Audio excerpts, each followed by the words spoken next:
101회 101회를 맞는 우리 멤버런스 데이죠. 저희가 11월 11일에 이 행사를 하는 이유는 1차 세계대전이 휴전협정을 맺은 것이 바로 이날이고요. 또 이날을 추모하고 또 기억하는 것뿐만 아니라 우리 전몰용사들 자신의 조국을 지키기 위해서 또 때로는 이름조차 알지 못했던 나라의 평화와 또 그 국민들의 자유를 지켜내기 위해서 전사하셨던 많은 그 용사들을 추모하는 그런 날이죠. 제가 처음 이 행사에 참여했던 것은 2003년입니다. 토론토 대학 중심에는 토론토 대학의 동문들이 자랑스럽게 여기는 솔저스 타워가 있습니다. 군인의 타워다 이렇게 부를 수 있는 것인데, 이 타워가 1923년에 세워지죠. 당시에 39만 불 정도의 모금을 해서 이 타워를 세우게 되는데요. 기념관과 종탑을 포함한 43.5m 높이의 건축물입니다. 하단부는 사람이 지나다닐 수 있는 통로입니다.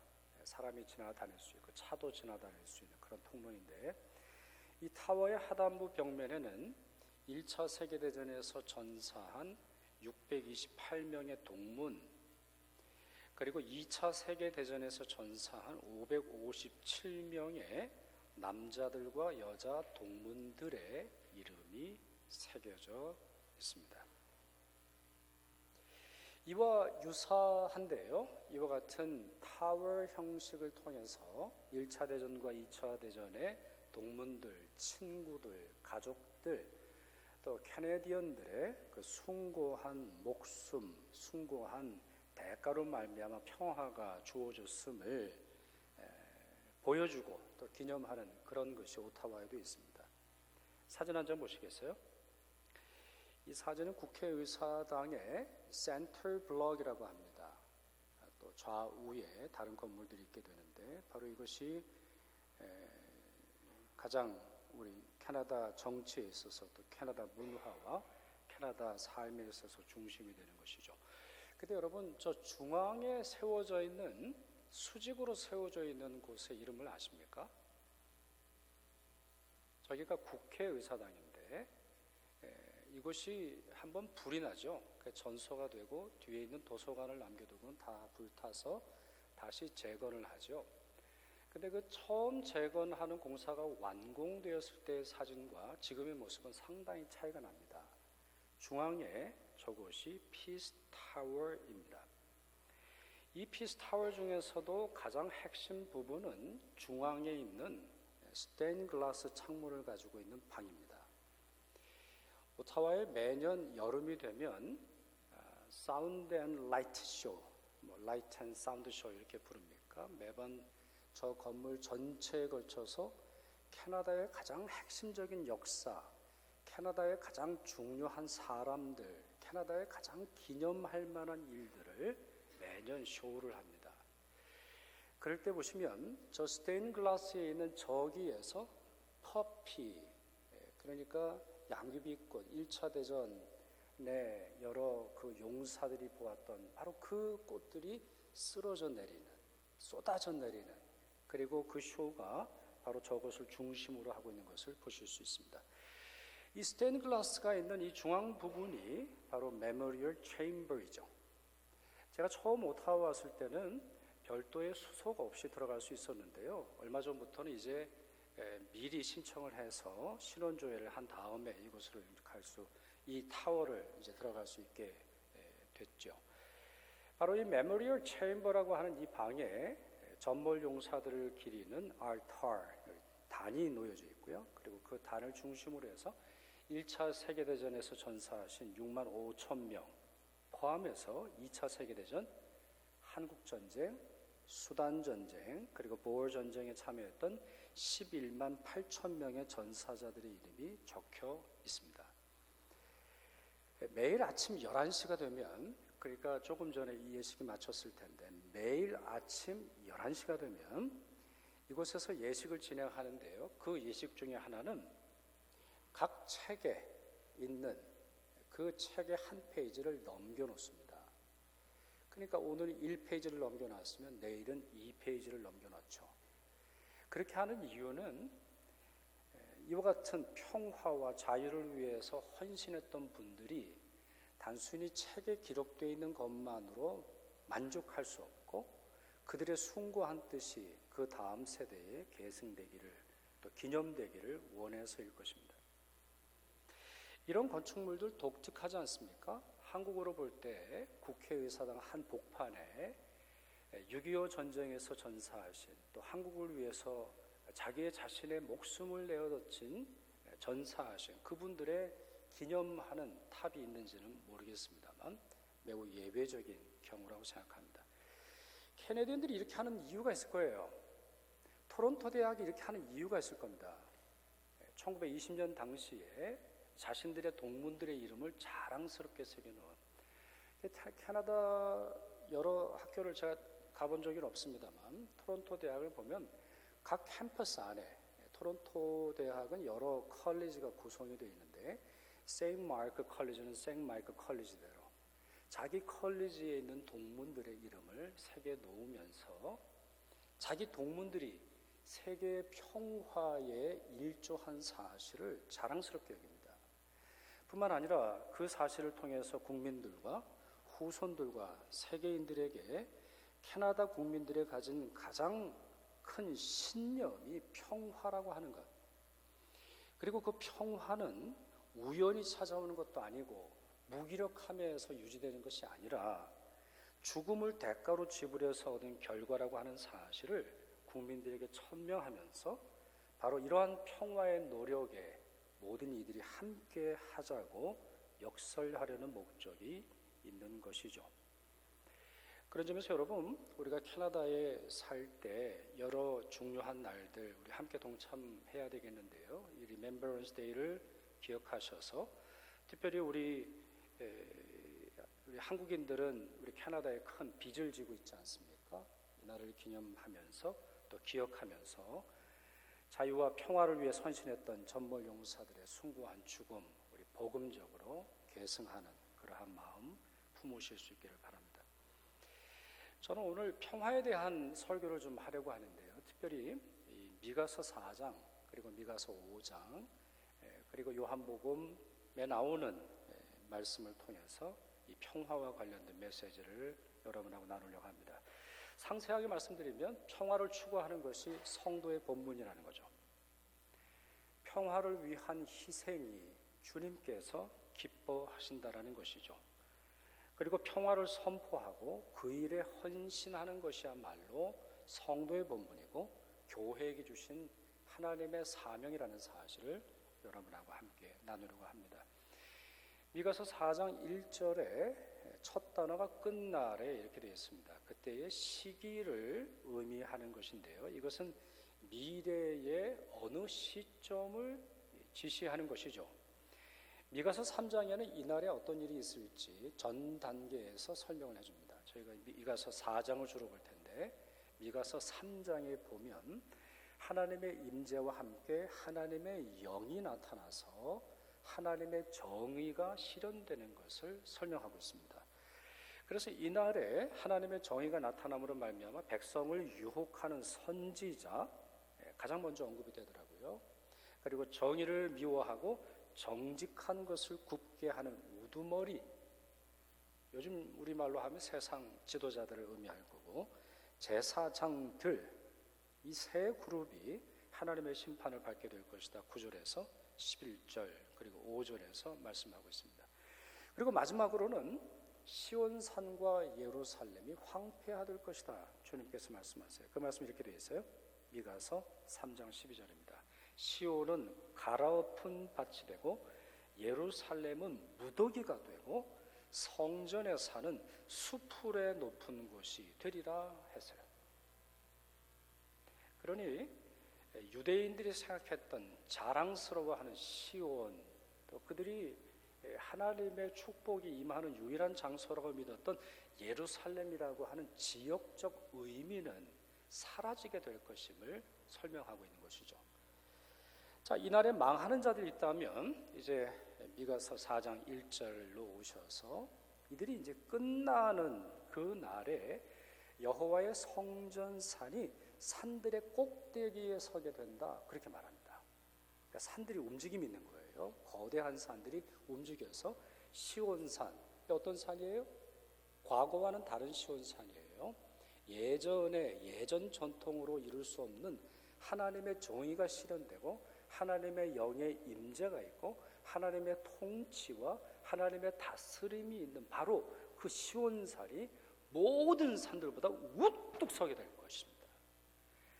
뿐만 아니라 주변에 있는 모든 민족들이 그리로 몰려갈 것입니다. 이 본문도 역시 마찬가지입니다. 조금 전에 시온산이 다 갈아엎은 밭이 될 것이다 말씀을 드린 것처럼 성전산은 시온산은 지역이 아닙니다. 이건 유대 근본주의자들이 주장하는 바이지 성경적인 것이 아닙니다. 따라서 1절에서 나오는 여호와의 성전산이 모든 산들의 꼭대기 위에 선다는 말은 유대인들이 세상을 통치한다라고 하는 말이 아니고 하나님의 다스림과 의로운 통치가 사람들에게 주어져서 그것이 모든 사람들에게 증거될 것을 설명하고 있는 것이죠.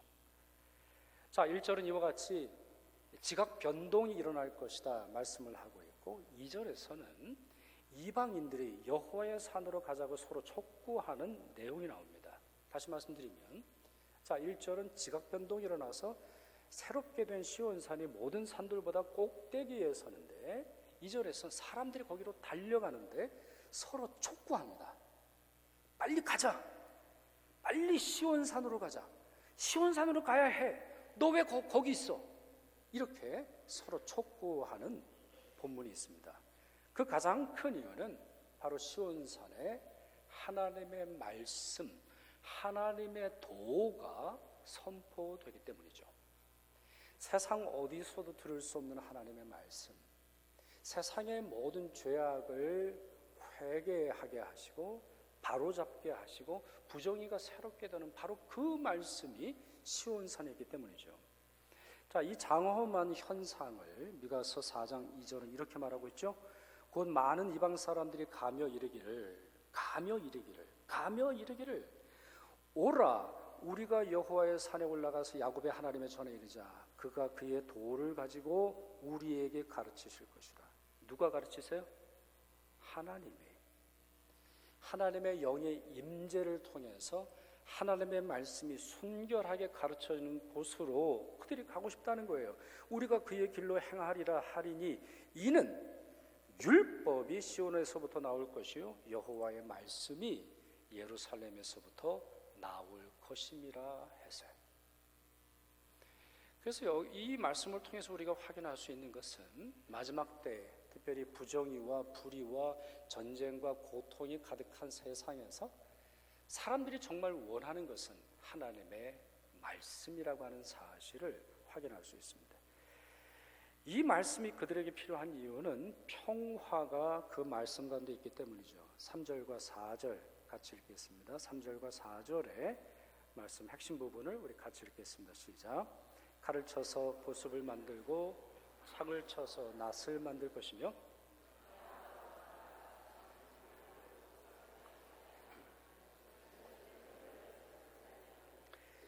각 사람이 자기 포도나무 아래와 자기 무화과 나무에 앉을 것이라. 그들을 두렵게 할 자가 없으리니.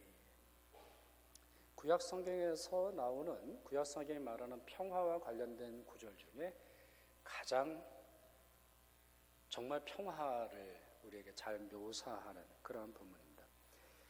그리고 이 구절은 단순히 선언이 아니라 하나님의 슬픔이 담겨 있다고 저는 생각을 합니다. 정말 많은 전쟁과 아픔으로 인해서 슬픔과 어려움과 어쩔 수 없이 칼을 들어야 하고 어쩔 수 없이 창을 들어야 하는 그 평범한 사람들의 마음을 하나님께서 얼마나 안타깝게 여기시는지 이 본문은 말하고 있습니다. 그 사람들의 아픔과 소망이 표현되어 있는데요. 그들의 소망은 칼과 창을 들고 이 나라와 저 나라가 전쟁을 해서 정복하는 세상이 아닙니다. 그들이 정말 원하는 것은 낫과 쟁기를 들고 자기가 소유한 밭을 일구어 나가고 가을의 추수를 즐거워할 뿐만 아니라 자기에게 속한 포도나무, 자기에게 속한 무화과 나무 아래서 편안하게 쉬는 것입니다. 뿐만 아니라 다시는 전쟁을 연습하지 않아도 될 정도로 완벽한 평화가 바로 그들이 원하는 것이고 하나님께서 만들기를 원하시는 평화의 모습이죠. 미가서는 이와 같이 4장에서 그때에 하나님의 정의가 나타나고 또 하나님의 말씀이 선포되어짐으로 말미암아 평화가 이루어질 것이며 흩어져 있는 모든 하나님의 백성들, 쫓겨난 사람들, 울며 지내는 사람들, 가난에 지친 사람들이 다시 돌아오게 될 것이다. 어디로요? 새 예루살렘으로, 변화된 예루살렘으로 하나님의 말씀을 들을 수 있는 그곳으로 돌아오게 하겠다 말씀하십니다. 그러나 미가서 4장에는 그러면 이 일이 누구로 인해서 어떤 행동, 어떠한 조직, 어떠한 사람으로 인해서 진행되는지에 대해서 말하고 있지 않습니다.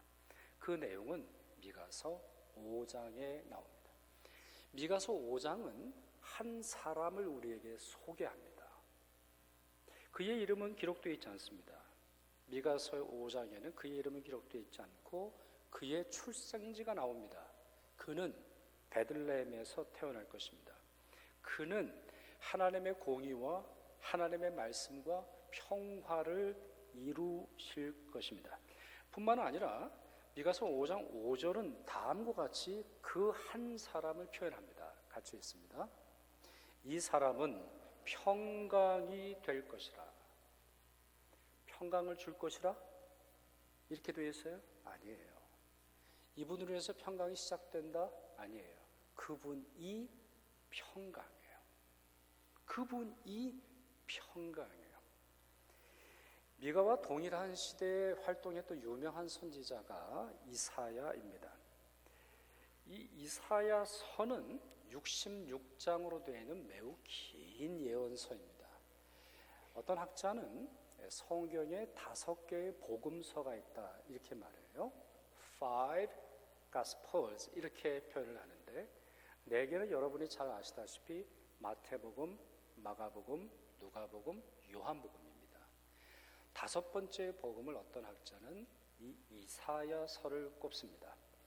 그럴 만큼 신약시대에 적용되는, 신약시대에 성취되는 지금 이 시대에 이루어질 예언들이 이 이사야서에는 풍성하게 나타나 있습니다. 이사야 9장에 보면 이분이 어떤 분인지, 이 미가가 예언한 이분이 역시 이사야에도 이름이 나와 있지는 않는데 그분이 어떤 분인지를 소개하고 있습니다. 이사야 9장에서는 이분이 주로 활동하는 지역이 나옵니다. 그곳은 갈릴리입니다. 그리고 이분이 활동하는 곳이 갈릴리인 이유는 갈릴리에 고통받던 자들이 많기 때문입니다. 흑암에 행하던 백성이 큰 빛을 보고 사망의 그늘진 땅에 거주하던 자에게 빛이 비추어질 것인데 바로 이분이 한 아기로 태어나서 다음과 같은 호칭을 얻을 것입니다. 그의 어깨에는 정사를 메었고 그의 이름은 기묘자라 모사라 전능하신 하나님이라 영존하시는 아버지라 그리고 평강의 왕이라 할 것임이라 예언하고 있습니다. 우리 프랑스 파리에도 개선문의 중심에 Unknown Soldier를 기념하는 그 판이 바로 그 바닥에 놓여져 있습니다. 우리말로 하면 무명용사이죠. 이름을 알 수 없는, 이름을 확인할 수 없는, 그의 전사한 사실조차 알 수 없는 그러한 용사들이 있습니다. Remembrance Day도 마찬가지입니다. 이 예식에 여러분이 참여해 보신 분은 아시겠습니다만 우리 가슴에 단 퍼피를 그 무명 용사를 기념하는 패 아니면은 이 군모 구멍난 군모에 내려놓죠. 구약 성경도 마찬가지입니다. 구약 성경에서는 하나님의 평화에 대한 약속이 주어졌고 그 평화가 주어지는 방법이 바로 이 한 사람에게 있다라고 하는 사실까지는 알려지게 되었습니다만 이름은 unknown Messiah, 이름이 아직 알려지지 않는 메시아로 기록되어 있을 뿐이죠. 그러나 신약 시대를 알고 있는 우리는 이분이 누구인지 확실히 알고 있습니다. 바로 베들레헴에서 탄생하셨고 세상의 모든 정사를 내셨으며 귀한 하나님의 말씀을 선포할 뿐만 아니라 자신의 목숨을 내어주셔서 모든 사람들을 구원하신 예수 그리스도, 일찍 죽임당한 어린 양, 우리에게 찾아오신 유일한 구세주이시죠. 예수님의 의식, 그러니까 예수님이 본인에 대해서 하시는 말씀, 그리고 예수님의 활동과 여러 설교의 내용에 평화에 대한 메시지가 있는 것을 우리는 쉽게 확인할 수 있습니다. 그리고 본인이 이 평화를 이룰 메시아라고 하는 사실을 반복해서 말씀하시죠. 본인이 주는 평화는 세상과 같지 않다라고 하는 이 말씀까지 하시면서 말씀하시죠. 요한복음 14장, 15장 우리에게 아주 중요한데요. 특별히 이 장만이 아니라 요한은 요한복음을 쓰면서 예수님이 돌아가시기 전에 일주일, 그리고 예수님이 돌아가신 이후에 부활하신 예수께서 우리를 만나주신 그 부분에 매우 많은 내용을 할애하고 있습니다.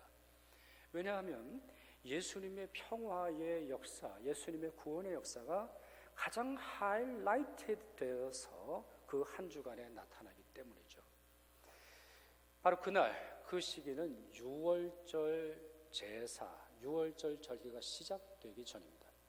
여러분, 유월절이 무엇입니까? 유월절이 무엇이죠? 히브리인들이 이집트 국경을 넘어가지 못하고 억압받던 역사가 있었습니다. 그들은 자유롭게 하나님을 찬양할 수 없었고 자유롭게 국경을 넘어갈 수 없고 자기를 다스리는 바로의 무덤을 짓는 일에, 죽음의 문화에 자기의 생명을 내놓아야 했습니다. 그런데 하나님께서는 10가지 재앙을 통하셔서 하나님의 전능하심을 보여주시고 하나님의 심판을 내리시죠. 한결같은 메시지가 바로에게 선언됩니다. 내 백성을 자유하게 하라. 내 백성을 가게 하라.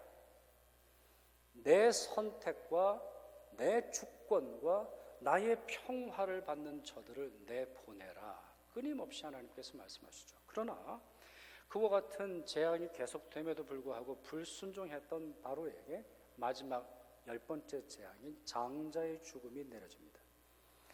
그때 있었던 일 여러분들이 잘 아실 텐데 그 밤에도 하나님의 전쟁, 하나님의 정의가 선포되고 그 정의를 이루시는 바로 그 밤에 어린 양을 잡아서 그 죽음의 대가인 피를 문설주에 바른 자는 그 죽음에서 모면되게 하셨습니다. 그것이 유월절입니다. Pass over. 죽음이 넘어가더라. 재앙이 넘어가더라. 심판이 넘어가는 바로 그날이죠. 예수께서 돌아가신 시기가 이 유월절과 연결이 되어 있습니다. 바로 그 밤 예수께서 체포되시던 바로 그 밤 주님이 이런 말씀하십니다. 요한복음 14장 27절에 그 말씀을 기록하고 있죠. 평안을 너희에게 끼치노니 곧 나의 평안을 너희에게 주노라. 나의 평안을 너희에게 주노라. 내가 너희에게 주는 것은 세상이 주는 것과 같지 아니하니라. 너희는 마음에 근심하지도 말고 두려워하지도 말라.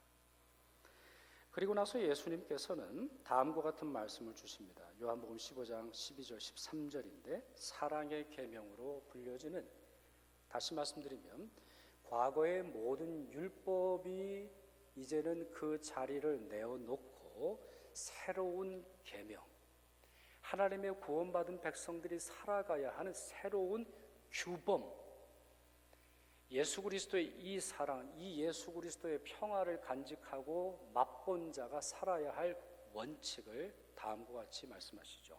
같이 읽습니다. 내 계명은 곧 내가 너희를 사랑한 것 같이 너희도 서로 사랑하라 하는 이것이니라. 사람이 친구를 위하여 자기 목숨을 버리면 이보다 더 큰 사랑이 없나니. 자기의 죽음을 통해서 자기의 목숨을 버리면서 이루는 사랑이 가장 큰 사랑임을 주님께서는 말씀하시고 그 모범을 보이시죠. 독일 신학교들이 유명한 학교들이 많은데 그 중에서도 튜빙겐이라고 하는 학교는 매우 유명합니다. 이 학교의 신학부 학장이 캄프만 교수인데요.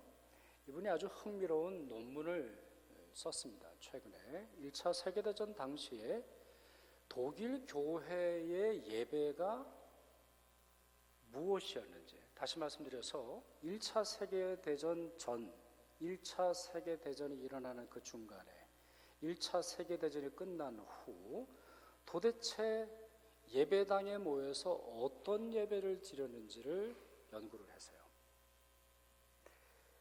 그가 이런 연구 결과를 말합니다. 전쟁 초반에 많은 교회에서 군사들을 위한 파송 예배가 있었고 제1차 세계대전 이전에는 1년에 한두 차례 진행되었던 선만찬도 자주 진행되었다. 특히 도처에서 매주 주중 저녁 시간에 전쟁 기도 시간이 만들어졌다. 이렇게 그 논문에서 말합니다.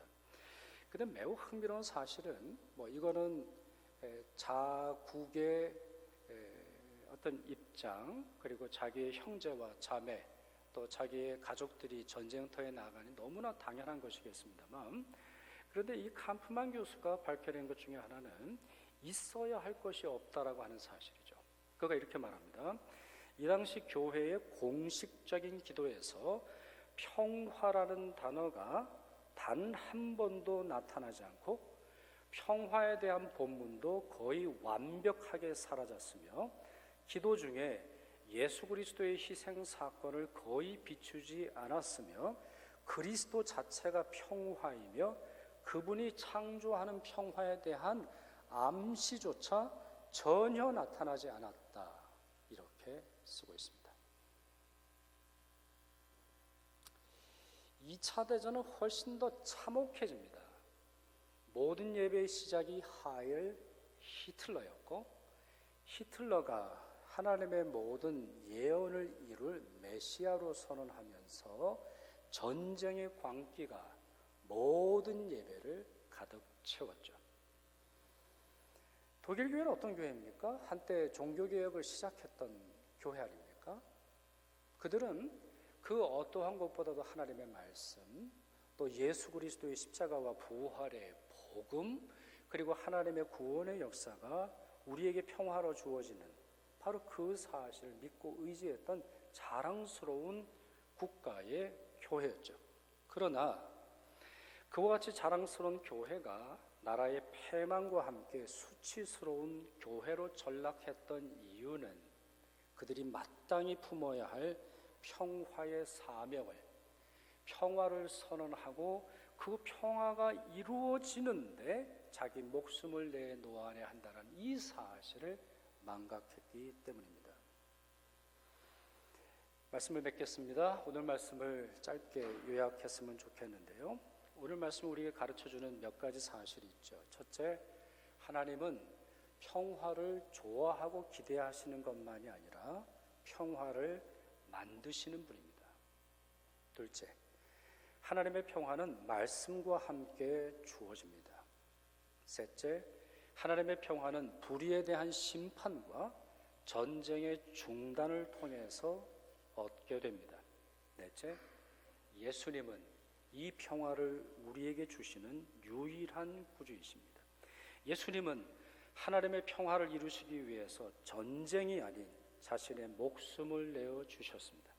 우리가 누리는 평화는, 우리가 서로 누리는 평화, 국가 간의 평화, 하나님과 하나님 나라 앞에서 누리는 이 평화는 바로 그분의 목숨을 통해 얻은 평화입니다. 마지막으로 다섯째, 교회는 이 평화를 선포하고 또 선포하고 또 선포하고 또 선포하고 또 선포해야 합니다. 그리고 이 평화에 맞서는 불의와 전쟁과 또 무기의 힘을 통해서 다른 민족과 다른 사람들을 억압하는 그와 같은 일이 있어서 정의를 선포해야 합니다. 실제로 이 평화라고 하는 이 말, 우리 한민족만큼 간절히 사모하는 그런 민족은 없을 것입니다.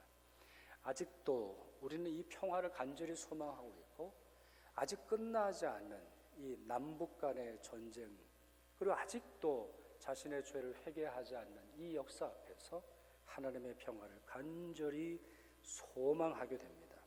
이럴 때 우리의 목숨을 내어놓고서라도 자유함과 또 우리가 믿는 또 그와 같은 것을 지켜나가도 우리 크리스천으로서 마땅히 평화를 선포해야 하는 사명을 잊지 않으시길 바랍니다. 이 시간 우리 함께 기도하는 시간, 침묵으로 기도하는 시간 가졌으면 좋겠습니다.